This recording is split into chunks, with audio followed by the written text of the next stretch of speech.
In the headlines tonight, Prime Minister Abiy. Good evening to you all. A very warm welcome to ETV News. I am Grum Tariku. Prime Minister Abiy Ahmed calls on Ethiopians to work devoutly for the success of the aspired national dialogue in the country. In an exclusive interview with EBC, legal expert Paul Tasamma also says National Dialogue Forum is pivotal to further solve disagreements observed and cement the unity of Ethiopia. He also stated that for this issue, there needs to be a good experience from various countries to adopt it accordingly. Kasaun Chani has more on this. Prime Minister Abiy Ahmed called on Ethiopians to work devotedly on the agenda of the national dialogue. Inclusive national dialogue የማያስፈልገው የኢትዮጵያ አካል የለም. There is no part of Ethiopia where inclusive national dialogue is not needed. There are wide ranges of issues to be responded to, just like the issues of land, the issues of language, and the issues of flag. There are also issues of villagization and so on. Let's see all things together and discuss it, first of all.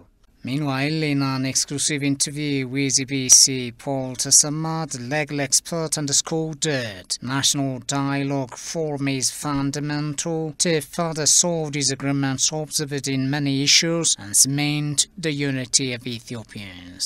ኢትዮጵያ ዘርፈ ብዙ ችግሮች ያሉባት ሀገር ነች. Ethiopia is grappling with various challenges, for instance, in history, religion, clans, and among others. To mention a few, one could easily remind that the distractions caused in various parts of the nation. Thus, national dialogue is instrumental, which is believed to include ideas of unity. Concerning experiences that can be adapted from other productive countries, for her to say this. ለምሳሌ ጥሩ ውጤት ካመጡ ሀገሮች መካከል ስናይ ሩዋንዳ መውሰድ እንችላለን. For the issue of the national dialogue, one ought to understand the significant role of the dialogue to the nation with a view that other countries adopted productively. Though Rwanda had lost its more than 1 million citizens due to ethnic clashes, it had established a national dialogue forum and solved a wide range of its problems in the nation was productive. To establish National Dialogue Commission and form a structure that could lead the national dialogue. Preparations are being done across the nation.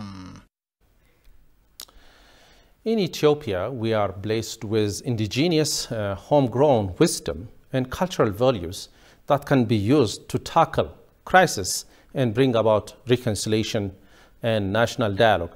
In relation to this, we are joined through phone by Dr. Werko Yacob, who is a Strategic Institute International Relations and Diplomacy Senior Researcher at the Ministry of Foreign Affairs. Good evening, Dr. Werko. Good evening to you. Dr. Werko, thank you for having you this evening. And thank you for having me. For my first question would be, in Ethiopia, we have abundant spiritual and intangible resources, indigenous knowledge and wisdom that can be used to tackle our problems and bring about reconciliation and national dialogue. Do you think we have used these resources properly?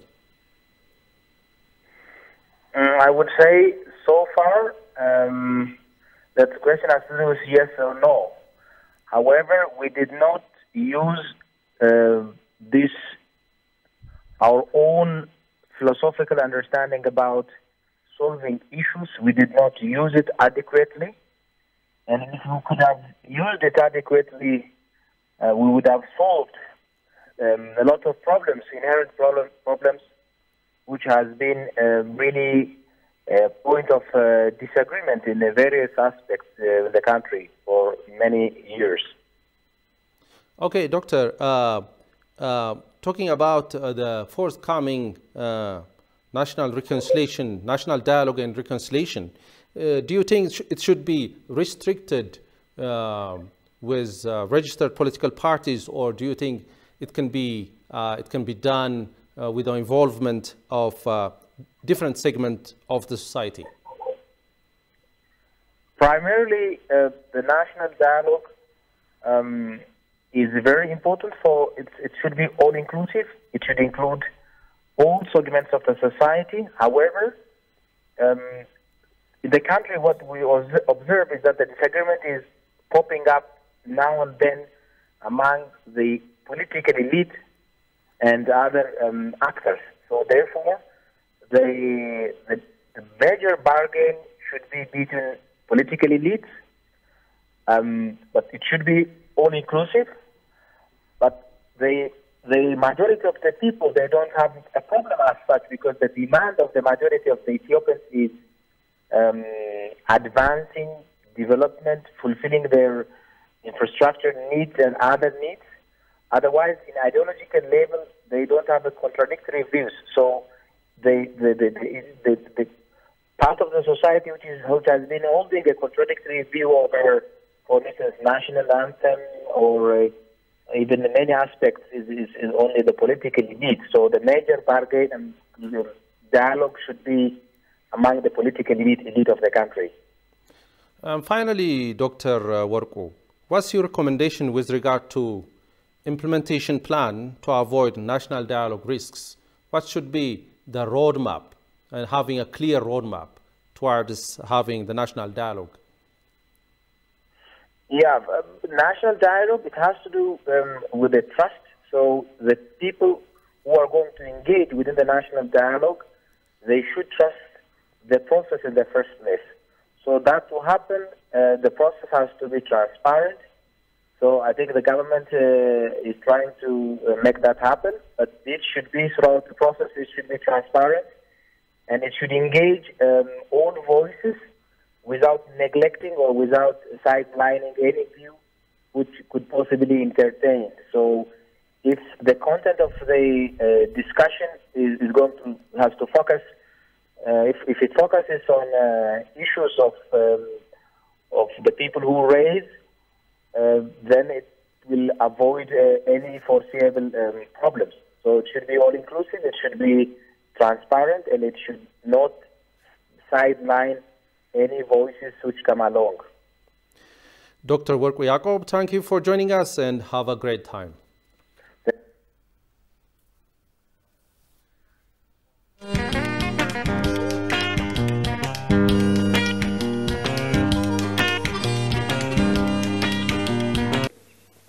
It is the right time to reform and revitalize the United Nations system to reflect current global realities and ensure that it is a more representative and equitable body.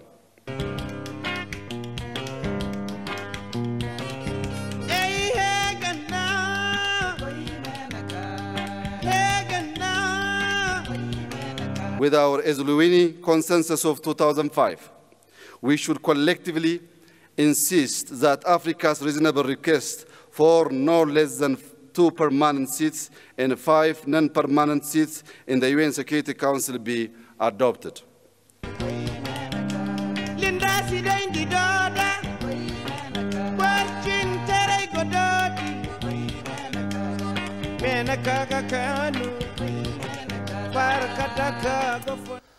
Prime Minister Abiy Ahmed noted that Ethiopia's Green Legacy Initiative is aimed at improving agricultural productivity, averting filling of dams with sediments, and preventing desertification and its consequences by greatly reducing soil erosion. The Premier also expressed that Green Legacy activities have been able to successfully prevent soil erosion in various parts of the country. Tigist Anisa has more on this.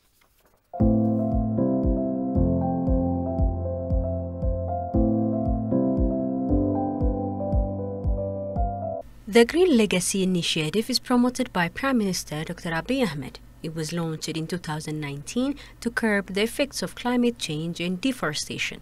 Prime Minister Dr. Abiy Ahmed stated on his official Facebook account today that one of the goals of the ongoing Green Legacy is to improve agricultural productivity, avert filling of dam with sediment, and prevent desertification and its consequences by greatly reducing erosion. For the last 3 consecutive years, Ethiopians have planted 80 billion seedlings. We believe afforestation is one of the most effective ways of climate change mitigation. Beginning in 2019, we launched a major reforestation initiative under the slogan Green Legacy. Our aim was to plant 20 billion trees across the country over the course of a 4-year period. In a mere 3 years, we managed to plant 18 billion seedlings. And this year, with the Green Legacy Initiative in its final year, we will not only meet our national target, but plan to surpass the target by reaching 25 billion. Additionally, through this initiative, we have sent seedlings to neighboring countries to inspire regional efforts. If we can collaborate to spread the message of green legacy in the continent and implement measures that maximize our food security and self-sufficiency, we will be able to guarantee our citizens the basic necessity of life without reliance on charity. Desertification is a real phenomenon in Ethiopia's current situation because of rapid degradation, population growth, and farming practices contributing massively to desertification. So building a production system and an economy that addresses food insecurity and is resilient to drought requires environmental conservation. Environmental, not only conservation of what we have left with, but also rehabilitation of where degradation has occurred. So in terms of opportunity, you have Ethiopia, significant agroecologic system, has got about 32 distinct agroecologies. So these are suitable for diverse type of reforestation using indigenous forest and also beneficial forests. Communities are willing to participate in environmental rehabilitation. In food security program, in the past, we have an experience, about 12 to 13 million people mobilized every year for soil and water conservation. But when we attach this to Green Legacy Initiative in terms of plantation, we can really benefit a lot and can really achieve what we put as a target. Forestry and agroforestry development is connected to production system. Obviously, forestry means just not timber forest, but also agroforestry, which are beneficial for food, like fruit trees, etc., will be very much important for Ethiopia's socio-economic situation, but also for your investment. What you are doing in your industries and manufacturing needs raw material. This raw material could be produced in our agro-ecosystem and our investment of rehabilitating degraded areas. Reforestation for Ethiopians is a lifeline that the entire population took it seriously for the past 3 years and will continue to be taken into account, paying higher attention. With 60% of the world's arable land in Africa, it is of utmost importance that we need to use our natural asset to maximize agricultural output and feed our people without reliance on external assistance. It's also believed that green legacy practices will boost agricultural productivity that the entire continent is currently in need of. Founder and chairman of the South Sudan Center for Strategic and Policy Studies, Dr. John Giayo, received Ambassador Nabil Mahdi and exchanged views on bilateral and regional issues. In the course of the talks, Ambassador Nabil said institutions like the South Sudan Center for Strategic and Policy Studies have a great role in linking the two countries socioeconomically. Despite the changes in governments, all Ethiopian leaders have proven that Ethiopia's commitment and support to the people of Sudan is steadfast. He also expressed the embassy's interest to work in cooperation with the institution to facilitate collaboration with its counterparts in Ethiopia. Dr. John Giayo, on his part, said the relationship between Ethiopia and South Sudan is based on mutual interest, embedded with a history of friendship. Explaining the existing socio-cultural similarities between the two countries, the chairman voiced that both countries have common issues between and over the region in which they can't compromise. The atrocities which the Italian fascists committed during the 1930s and the 1920s in Libya are not generally known. And the reason they're not generally known is that none of the war criminals ever went to trial.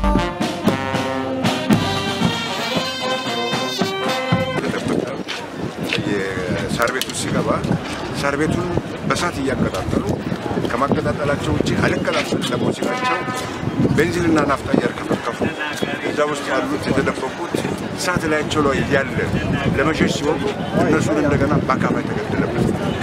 ይሄ አረመኔነት የኢትዮጵያ ወንድሞቻችን አባቶቻችን ያላግባብ የተገደሉ So far, the only two we know of who actually threw the grenades was Mogus Askodom and Ab Radabaj.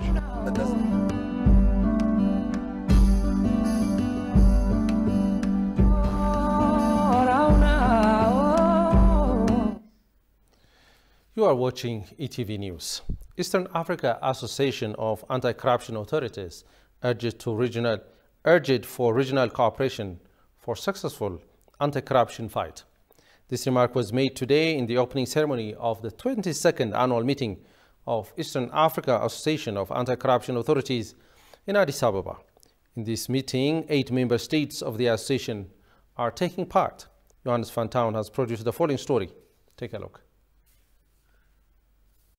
Across sub-Saharan Africa, many countries are making considerable progress. However, gains are threatened by high level of corruption. Alongside the problem of petty bribery, which is extensive in some parts of the region, the interrelated phenomena of fragility, crony capitalism and poor governance have resulted in shocking forms of corruption.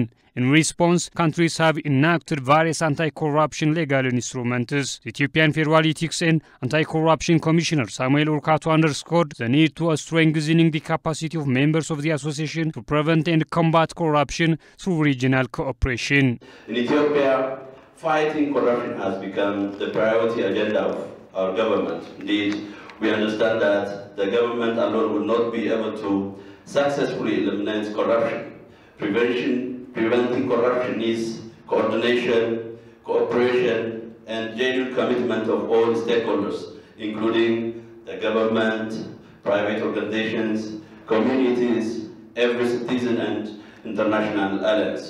We also realize that independent, autonomous, and competent anti-corruption authorities that can cooperate with local, national, regional, as well as global stakeholders shall be well promoted.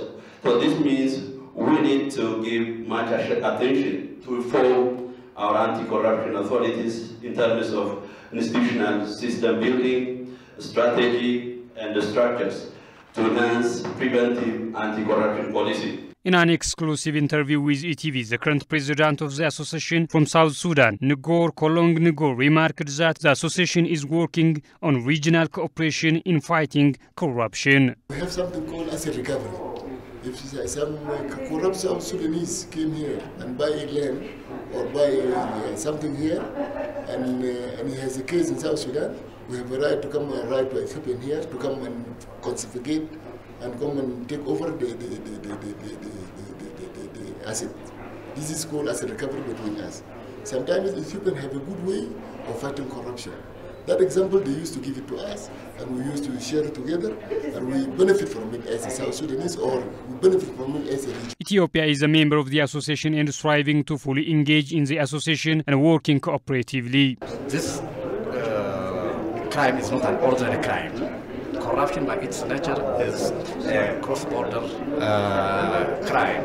So, based on its nature, countries are expected to exert their maximum effort to exchange information among themselves, okay, to bring their experiences together and share the experiences or the best practices to enhance the fight against corruption in their region. So we have started in this way, but hopefully the association is an infant association and is learning and experiencing more. So our objective is to bring, as I have mentioned earlier, all these member institutions on board to fight corruption in an effective manner. Global Governance Indices suggests that the public sector in sub-Saharan Africa is the most corrupt of any region in the world.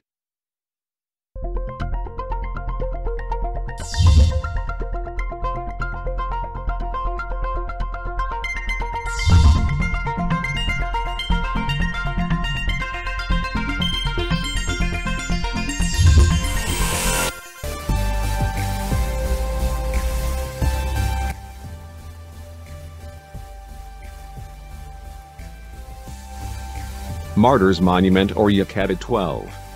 The obelisk, monument, was inaugurated on February 1942 in memory of the citizens of Addis Ababa killed in the Italian fascist massacre of February 1937, and it tells the world, and reminds Ethiopians, about the wild acts and genocide of the fascist Italians through Graziani, by Ethiopians, in February 1937 provoked the Italian to unleash a 3-day reign of terror in the course of which thousands of innocent Ethiopian citizens, including aged people, children, and pregnant women were killed in cold blood by bayonets, guns, spades, and many of houses burnt down. The entire horror and terrorist action befallen on the citizens of Addis Ababa is depicted in bas-relief on the 28-meter of the monument made by 2 Yugoslavia architects.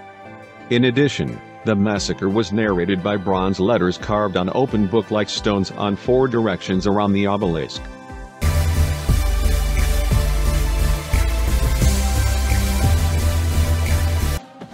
Every year, people of Addis Ababa celebrate this day. The monument represents a white obelisk where the scenes of massacre and the funerals of the victims are depicted. This monument is also called the Monument of Martyrs or Sittist Kilo, 6 kilometer, that is, the name of the quarter where the monument is located.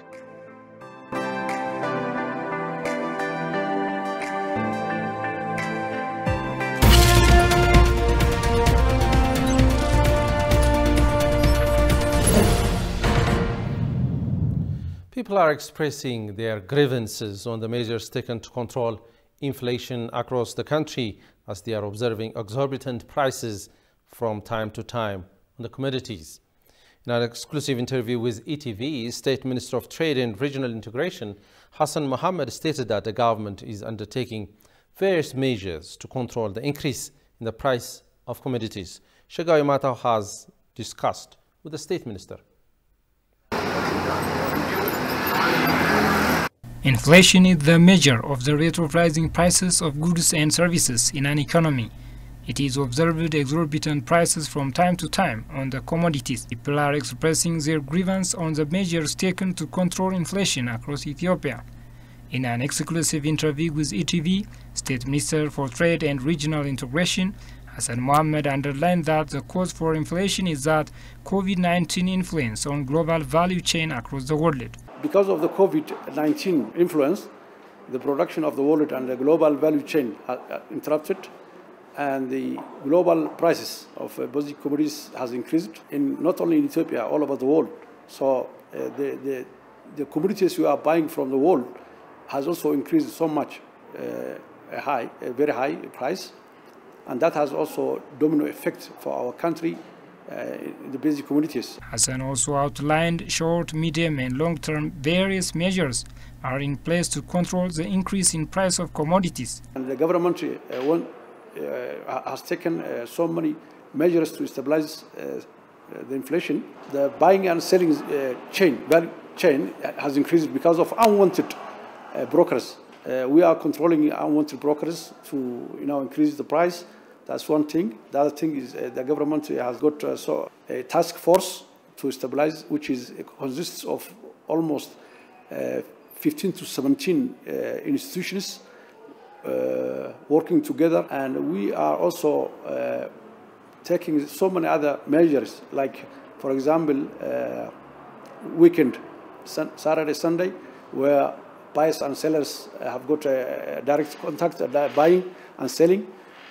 Because the value chain, which is increased by brokers, will increase the price as well. It has got effect. He said that money is given for those who have low income and for those responsible to play a role in fighting the high cost of commodities. One way of controlling the inflation is the government subsidy for enterprises and individuals. The government subsidizes almost 96 billion birr, which is accumulated from all the last 3 years. What we are subsidizing now are the people who are living in the cities. There is a manual which gives those people who have got a low income to be subsidized, and the government has thought very carefully to subsidize the poor people, which will not be affected in the future. Hassan reiterated that the government's role in controlling illegal traders and increasing the production of agriculture and industrial raw materials will stabilize the market in the near future. He also called every Ethiopians to fight inflation together. It's now time for Forex Update. Let's have a look.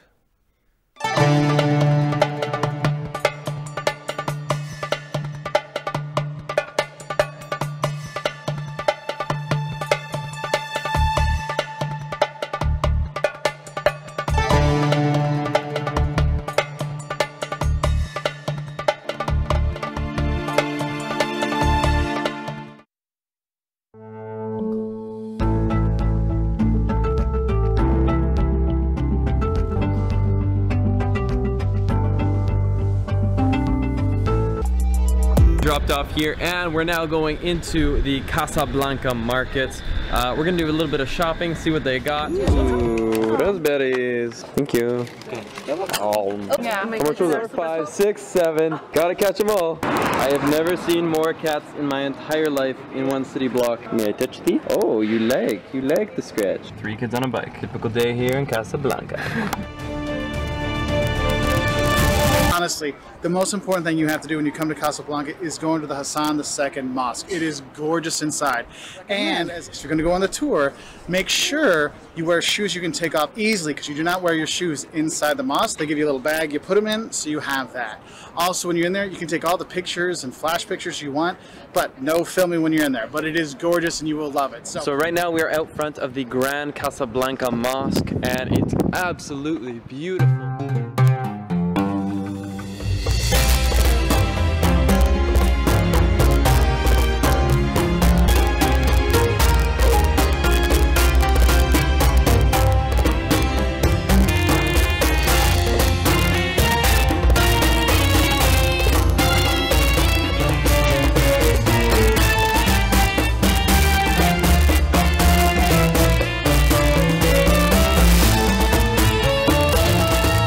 I like your haircut.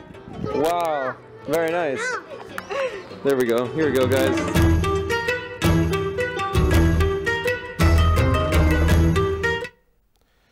Chairperson of the African Union Commission, Musa Faki Mohammed, met with Sudanese General Abdel Fattah al-Burhan on Sunday. Faki discussed the political issues in the country and the way to de-escalate the rising political tension. Goshumel has more from Africa News.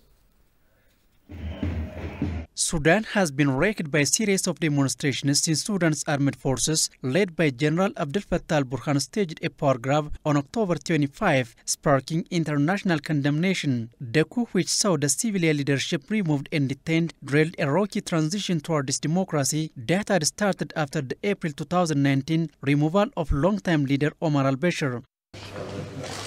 Sudan's military ruler General Abdel Fattah al-Burhan met with African Union Commission Chairman Musa Faki Mohammed in Khartoum on Sunday to discuss the situation in the country. Sudanese international relations expert Al-Rashid Ibrahim said any agreement the AU secures will prioritize stability. I believe there are understandings reached at these levels of the African Union, and it's also not possible to bypass the US and the visit of the American envoy to the Horn of Africa in this regard. Of course, any agreement or initiative will support the stability strategy in Africa, and this will support the dialogue that was begun by Mr. Volker, the Special Representative for the United Nations Secretary General, and was supported by the Sovereign Council. By saying no to negotiations and partnerships, the political parties are risking a confrontation with the international society and also the African mediator. Musa Faki also met with opposition parties to listen to their views during his two-day visit to the country. There have been nearly daily demonstrations in Sudan since last October coup by the military, and dozens of people have been killed in a crackdown by security forces. Next is weather update. Let's have a look.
Over now to quick reminder of the headlines.